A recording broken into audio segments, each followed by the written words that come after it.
Hi, I'm Rob Stapleton for your Alaska Aviation Link.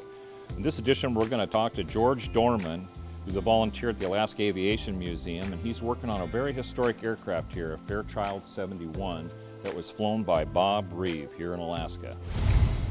The aircraft came to the Alaska Aviation Museum after Chuck Miller purchased it from the Mat-Su Museum of Alaska Transportation last year. It started as a static only, and it was really sort of messy because they didn't intend to fly it. Well, when Chuck got it, they changed our minds and said, let's make it airworthy. So the old stuff all had to be taken off, sandblasted, repaired the tubing, reprimed it. All the wood is new, there wasn't any wood on it at all. Started putting stuff back on it. George, who is working from an original plans drawing, is finding this is a challenging project as the plans he's using have different dimensions than the actual fuselage he's working with. It's a rugged airplane. It's really beefy, it carried a big load, and we think it's pretty sure it's a Model A.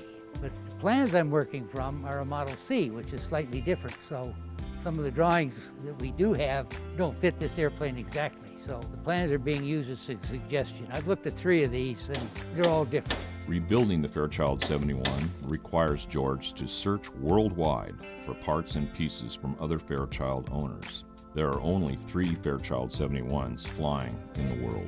I had to take it all apart and get stuff to where it worked, all the stuff that's in black. And the pulleys have been rebuilt. I put in new cables. The floorboards I had to refurbish. I'm using some old ones, but I had to refurbish those. And then I started on the woodwork, make it look like as I think the plans look. The wings, which are currently stored in the Odom hangar, will need to be completely recovered and refurbished as well before the Fairchild flies again. They were for static display only. They'll have to be completely taken apart, parts added, and hope the wood's good. This is just something to make it look like about where the wing goes, but it's not accurate enough to do. I'm going to have to hang the wing and then build the fuselage out to match the wing. Another unique deal on this airplane, and some of them, the wings fold. 2 guys can fold both wings in about 2 minutes. There's a lot more hardware and messing around to make it foldable wings, but it's a unique feature.